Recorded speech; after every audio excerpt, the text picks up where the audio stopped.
In this video, we are going to derive the expression of the focal length f of a spherical mirror as a function of its radius r.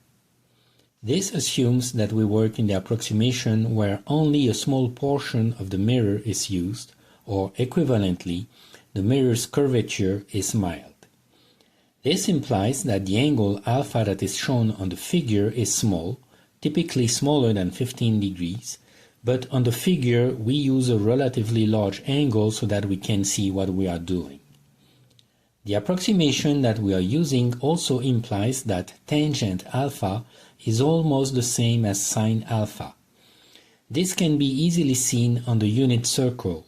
There is not much difference between the two trigonometric functions for small angles.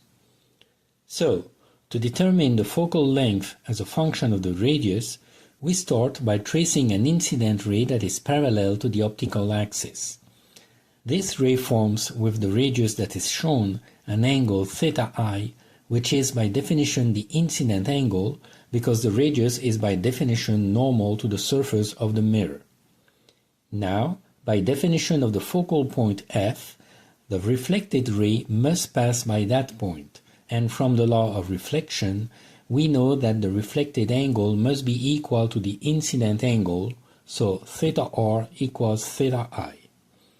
From basic geometry, it follows that alpha equals theta r equals theta I, so we can replace all angles on the figure by alpha. Let us draw the segment PQ that starts from the point P where the ray is reflected and that is perpendicular to the optical axis. Again, we can use basic geometry to find that the angle PFQ is equal to 2 alpha. Now, let us apply some trivial trigonometry. If we look at the right triangle CPQ, we have by definition sine alpha equals PQ over R. Likewise, if we look at the right triangle FPQ, we have by definition tangent 2 alpha equals PQ over FQ. But we have to keep in mind that the angle alpha is smaller than that shown on the figure, and that the point Q is actually very close to the mirror. This means that FQ is almost equal to the focal length f that we are looking for. So, tangent 2 alpha is almost equal to PQ over f. And now, we can get rid of the length PQ by dividing the first equation by the second one, and we obtain sine alpha over tangent 2 alpha equals f over r.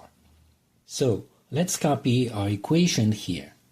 What we can do now is to make use of the so-called double-angle trigonometric identity, which tells us that the tangent of 2 alpha is equal to 2 tangent alpha over 1 minus the square of tangent alpha.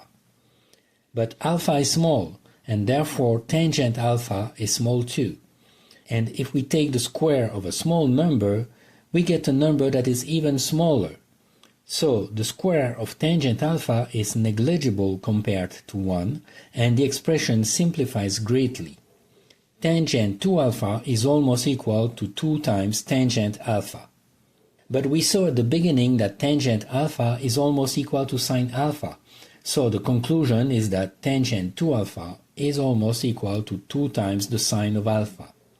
All that is left now is to substitute this result into our equation, and we finally conclude that the focal length f is almost equal to the mirror's radius r divided by 2. We considered here the case of a concave mirror, but the same reasoning can be applied to a convex mirror, leading to the exact same result.